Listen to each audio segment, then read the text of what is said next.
My name is David Smith, and welcome to Correctional Officer Lifestyle.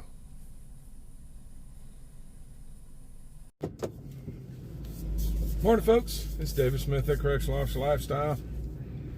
I unfortunately missed my video yesterday for Correctional Officer Motivation. Corrections Motivation. Corrections Motivation. I'm going to go ahead and record it today. The reason that I am dressed in my uniform, going to work on my day off, is because I have been invited to attend a meeting that is generally reserved for people of a higher rank than I am. I am looking forward to this meeting.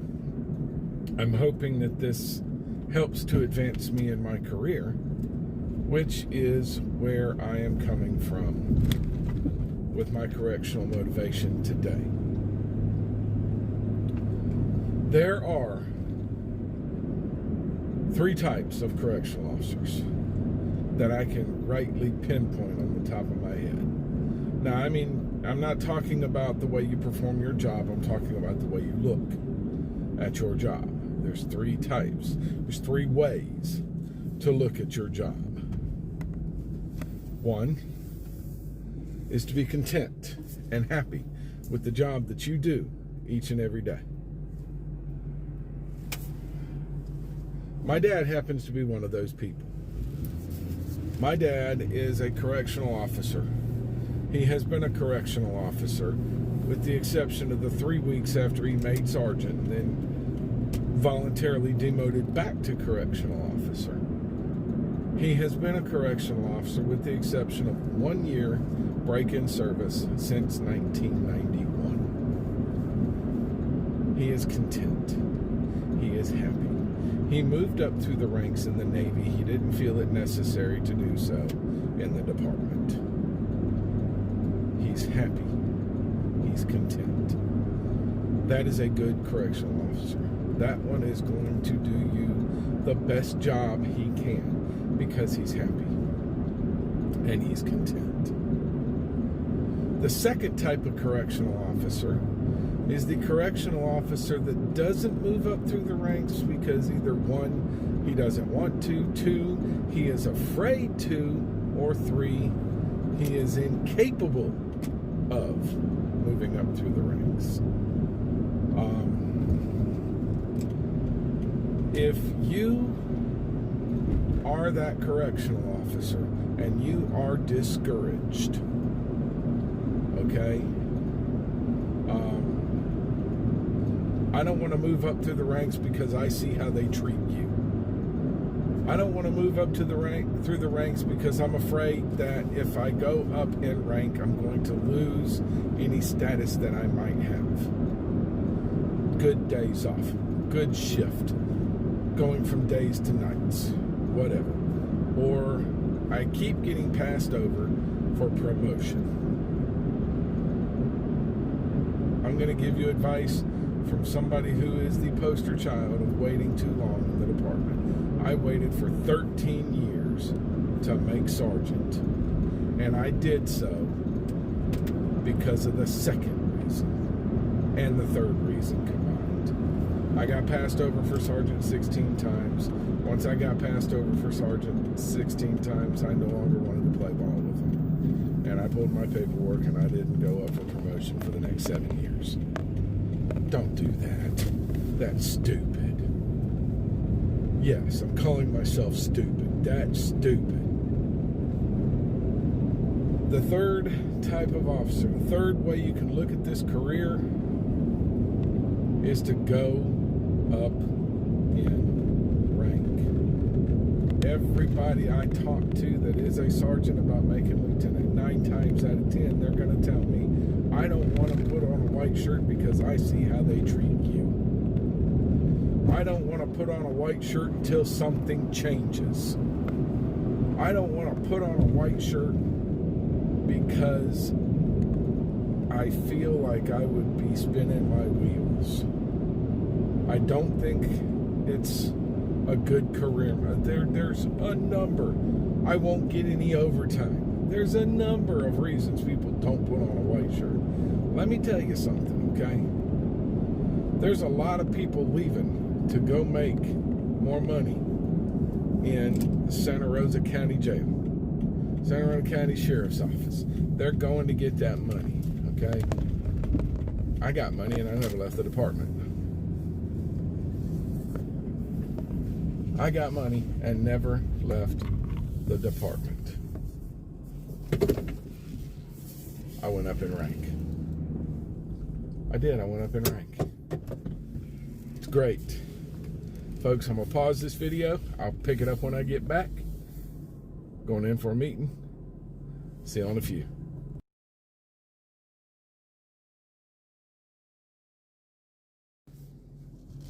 All right, folks, I am back. The meeting is over. I am happy to have been invited to that. It was a social distance meeting done through Microsoft Teams. That was pretty awesome. But I'm going to pick up where I left off, okay? I went up in rank. That's how I made more money. I'm trying to go further up in rank, okay? But I want to address a couple of specific things. Just a couple of specific things. Number one, I'm not going to put on a white shirt until something changes. That has got to be the worst reason ever for not putting on a white shirt. Because once you put on a white shirt, you have the ability to effect change. You will run at least your shift the way you want it run, the way that you think would best benefit both the staff and the department to have that shift run that way. You have that ability. You have the ability to stand in the chief's office and say, boss, I want to institute this on my shift. You don't know what that man's going to say. He might just look at you and say, you know what, that sounds good. If it works on your shift, we're going to make it institution-wide. Put that shirt on. Effect the change that you want to effect, okay? You want things to be different? Make them different. You can do that. Once you get up in rank, you can make changes, okay? I don't want to put on a white shirt because of how they treat you. Those folks in the administrative hallway, in the administrative building, at this institution that I work at, and pretty much every institution that I've ever heard of in the state of Florida, push you. They push you hard. They want the very best that you can give. Okay? I do the same to y'all. I do the same to the sergeants and officers that work beneath me. I want the best you've got. That's what I want. Okay? Now, I will go on ahead and give a correlation here. We had a sergeant, and I've told you this before, it takes all kinds of people to work in the Department of Corrections. We had a sergeant that was unable to write a report without help. I used to jokingly say, I'll give you a piece of paper and a crayon, you give me the meat and potatoes, I'll work on your report. We were sergeants together. He couldn't give me an incident report or a DR to save his life. But he was the absolute best yard sergeant ever. I thoroughly enjoyed working with this man on the yard because he was the best yard sergeant that I've seen in a very long time. So, in that respect, the yard sergeant wasn't able to do the paperwork the way that some of us were able to do the paperwork, but he gave me 100% of what he had daily. He gave me that 100% every single day he came to work. That's what he gave, everything he had.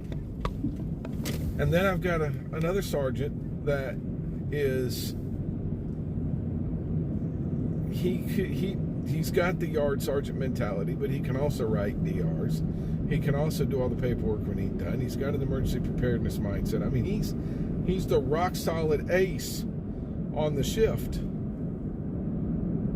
But he's only motivated to give you about 60% of what he's got. Okay? So who do I ride?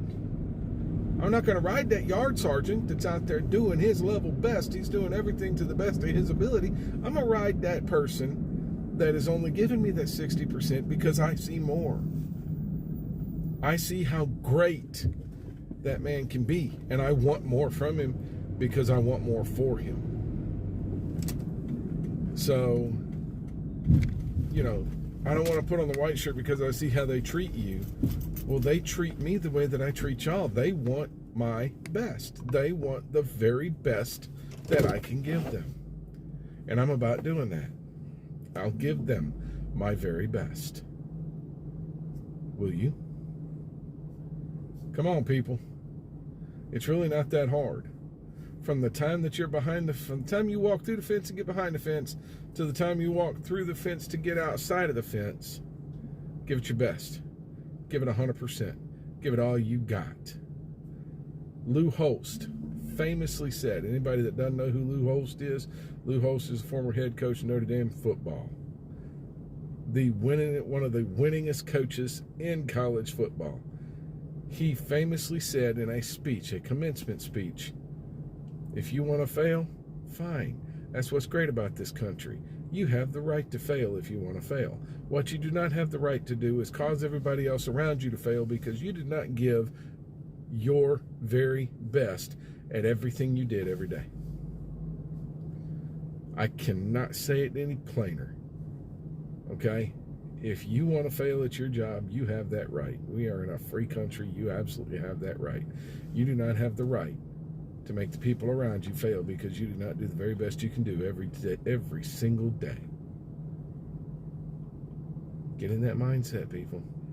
And if you want to move up, trust me, you give your very best every day. That does not go unnoticed. It's David Smith at Correctional Officer Lifestyle. Remember, love shouldn't hurt. October is Domestic Violence Awareness Month. We want to make sure that we do everything we can to eradicate domestic violence from our society. We don't need it. We don't need it. There's no excuse for it. There's no reason for it. We just simply don't need it. So if you're in an abusive relationship, there is help for you. Find a way out of it. Okay? If you know somebody in an abusive relationship, make sure to help them out of it. Even if you do nothing more than give them the number to a crisis hotline. Those people will be able to enact the proper authorities to get that handled.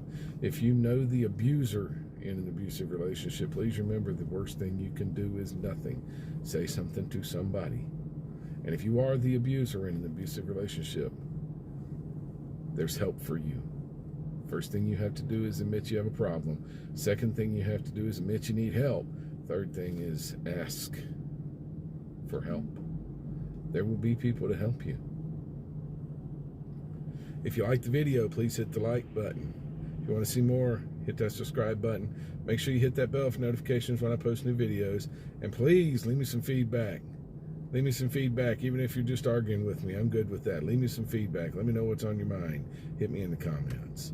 It's Dave Smith at Correctional Officer Lifestyle. I am my brother's keeper. I am my sister's keeper. Y'all stay safe behind the fence. I'll see you in the next video.